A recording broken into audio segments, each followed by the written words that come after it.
Hello and welcome to the Analyst at the Ashes. We have a smorgasbord of Simons today with me and Simon Mann and Simon Wilde as well of Sunday Times. And there's a reason for that. And that is because before we talk about the second test here at the Gabba starting on Thursday, we must pay tribute to the life of Robin Smith. The death was announced of him on Tuesday. He died on Monday. It's just a tragic day for cricket generally. Simon, you wrote a really beautiful interview, a profile of him the other day in the Sunday Times. I mean, extraordinary that you spent time with him. And then, and he seemed fine. And we'll talk about that. And then 2 or 3 days later, he's passed away. So a really sad day. There'll obviously be black armbands out here at the Gabba on the first day of this test match because he had a huge influence on English cricket in the 90s and later on because of the fact he was involved with Hampshire and he actually helped the construction of what is now the utility bowl because of his influence on Rob Bransburg, who financed the bowl. We can talk about that as well. But we should just pay tribute to his life. Simon, you must have watched him play. A lot, yeah.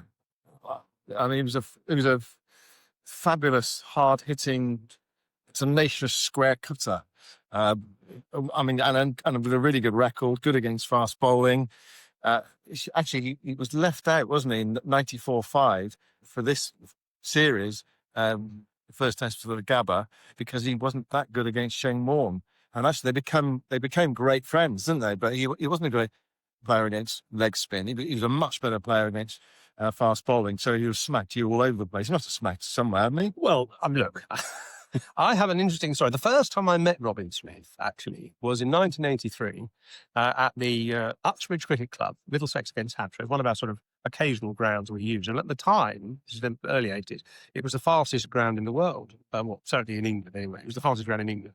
And it was a really fast pitch. And Robin Smith came in number 4. We'd heard about him because of his brother, Chris, who played for Hampshire a couple of years before. And we'd heard he had this younger brother who was even better. And we thought, we can't believe that.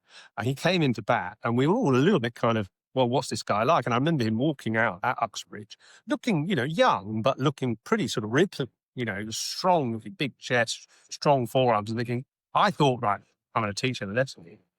And I was bowling pretty well. I'd just taken a wicket. And I thought, right, I'm going to teach this young lad a bit of a lesson, show him what professional cricket is like. I wonder where this story is going. Well, I bowled him a bouncer first of all, and it must have hit a hard bit of the pitch because it flew straight at his head and hit him on the helmet. Bang.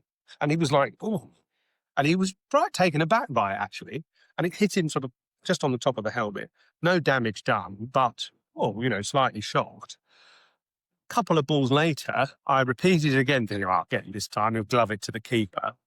He pulled it off the front foot in front of his face like this. It went flat into a bush at square leg, and 2 crows that had been quietly nesting in these bushes fluttered out, in kind of panic. That was Robin Smith. And I never got close to getting him out again. But I did actually spend a lot of time with him in Durban because they were very welcoming. The Smith family generally were very welcoming to any overseas player, foreign player, English player who was playing out in Durban. So we used to go around their house in North Durban. They had a net in the back garden. We used to watch them practice and then join in ourselves and get the bowling machine going. And what always struck me, actually, was that Kippy, Chris Smith, would slightly flinch away if the ball was short and fast from the bowling machine or indeed from a bowler. Robin, from the same room, absolutely nailed it, obviously, with his pulling and famously his cutting. So he was a standout player throughout that era, particularly against the West Indies. Tell us about your encounter with him recently. Well, I'd heard about his recent troubles, obviously, last year, he died, and he's sort of quite well known in cricketing circles. And I'd interviewed Alan Lamb recently, and I said to him, when I go to Australia, do you think Robin might be willing to talk? So Lamb got in touch with him, a few messages, and he said, yeah, he will. I think Lamb was actually encouraging him to talk about things. He felt that was a big cathartic. I know he's done a couple of other things recently as well. So Lamb was encouraging to sort of see me have a chat and be very open. And so we met up back in Perth before the test, and we had a very long chat. And he gave me more material than I could possibly get in the interview. And in the end, I focused on his troubles rather than the cricketing stuff. Well, some you tell me some great stories about, the net in the garden, which his father had built, and Mike Proctor and Barry Richardson lived locally, and they used to come around and use the bowling machines. It was quite back in the 80s. That was quite unusual. Bowling machines, Yeah, that sort. certainly in your back garden. Yeah, absolutely. I mean, apparently he bought the house next door, knocked it down, and put the bowling machine in that sort of plot of land. What a fantastic resource for a young player. And I think that's why it it made him so, he was so good in a way that not many English batsmen were against the short ball. But that's because you've been brought up in a different country with this special sort of facility almost. And he came over, he was quite a he came over to England when you bowled for him, was it for you to be a teen? He was 20, actually. Yeah, okay. So very young. And by the age of 25, he was scoring hundreds for England, So in English terms, that's quite young. So he was an extraordinary young player. Was just sort of maybe physically quite robust even when he was, So anyway, in our conversation, we did talk about cricket. He talked about his affection for Malcolm Marshall, who went over and coached in South Africa and stayed with the Smith family. And they were often in opposition, of course. Marshall for the West Indies and Smith for England, and they had some great battles. She told me a great story about how at the Oval in '91, Smith got 100, and he got to 97. And Marshall was bowling, and Smith was at a non-striker's end. I don't know who he was bowling to, but he said to him, when you get down the other end, leg stump, half volley, that'll get you your three you need. He got on strike to Marshall, and then Marshall changed the field, and he thought he's going to double bluff me here. This is not a gift. This is going to be something else. Anyway, it was the gentlest thing, and he clipped it for free and got his runs. And Viv at the end of the Oval walked past and sort of said, "That's a nice little present from your friend, man, wasn't it?" Because Viv knew exactly what was happening. So basically, Mako gave me his 100 away, and they got him out shortly after. I mean, he broke fielders' hands with his cutting, didn't he? The gully position was a very dangerous position to be in when Robin Smith was batting. He had that incredible power. What I think was interesting about your piece was you focused on, obviously, his post-career issues with alcoholism and depression and so on. And there's a line in there which he, a quote from him, and there's this incredible thing, this is from 3 or 4 days ago, saying, cricket's a family, and when you get sort of moved out of it, or you move out of it for some reason, whatever reason, when you're sacked or retired, it's hard for many of us to sort of feel part of anything again. And we feel sort of distant and alienated, and often it's difficult to reinvent yourself, I think he said. Yeah. And I mean, it is a very common story, isn't it? And I mean, obviously in this case, with tragic consequences in the same way as Graham Thornton. Yeah, I know, it's difficult. I mean, the interesting thing about Robin was that he was a very tough cricketer on the field, but in fact, as a person, he was quite gentle. Very gentle. He was insensitive. He said, "I'm ridiculously sensitive." He said another thing he said to me, which I didn't use, was, I watch the news and I read about Gaza and Ukraine, and I cry. I can't. It's I find the world too upsetting. Really, he was a gentle soul. Some people can retire and reinvent themselves quite easily. I just think he found it hard. I mean, he did have Chris, his brother, sort of helped him with some of his businesses, and I think he was a helmet. What he manufactured? Yeah, in Missouri. Yeah, but that Missouri. failed. That did. Yeah, so I mean, he tried, but maybe he just wasn't designed for business, Yeah, so some people struggle. It's quite a contrast to someone like Alan Ladd, who is sort of gift of the gab, for good joys of spring, and has sold, he could sell ice to the Eskimos and things. But Robin, his big mate, as you say, sort of more deferential. I mean, ironically, he used to always say to me, "You're the only guy who's hit me on the head," until Ian Bishop hit him in a test match. He said to me, he didn't say anything about all the sixes and fours he'd hammered off me. He just mentioned that one ball that hit him on the head. No one else had ever hit me on the head before, he'd say. And so, it gave me one upmanship, which I didn't deserve at all. And he was almost apologetic sometimes in the shots he played. When I interviewed him last week, and we talked about, did he get this? He didn't mention you. He didn't mention Bishop. We need to verify this story though. Before the ball went into that bush when they roused the crows, did you really hit him? Was it just just go past his left shoulder? Saw it from the moment it left your hand.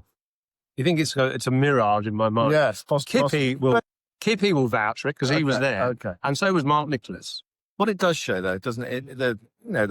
You see these great gladiators out on the field, and yet, and they get a lot of abuse, don't they? I mean, we're at the Pamatois, there'll be people turning out to Mile, shooting at cricketers, and underneath it all, everyone's human, aren't they? And the struggle that goes on can go on off the field. It can be an immense one. I mean, you think of Jonathan Trott here on this ground, 12 years ago now, the struggles that he went through. You actually saw a man almost just disintegrating on your field out here. It was hard to watch. His mind had gone. People say, well, they get well paid and they get that sort of great lifestyle, and of course they do. But afterwards, as you know, as a professional sport finishes quite early in your life, and then you have to try to reinvent yourself or something else. Well, you do. In fact, I remember writing in my book, one of my books. I think you've written more than me now, haven't you? But anyway, we'll come to that another time, Simon Wilde. But I remember saying when I finally got released by Middlesex, I felt like an old washing machine that had been thrown on the tip because I didn't know what else I could do. And I felt I'd given my best years and best sort of fitness to that one forge. And really, it left me with nothing but memories. I mean, luckily, I'm still here. I don't know how, but somehow I'm still talking about cricket, still earning a crust. But for some, it is hard. And Robin just never found a new outlet in a way, did he? Although, actually, I mean, he captained Hampshire. I think he was quite instrumental in the formation of the new ground at Hampshire. Because he didn't bring in Robin. Rob Shane, and him bringing Shane Warne to the club. I think he was captain when Shane came in 2000. Yeah. And obviously Warren's presence at Hampshire had a huge consequence down the line as well, the rod and the way the club developed afterwards. So I think he was important. You studying your piece that Shane's death, really. Yeah, I didn't know.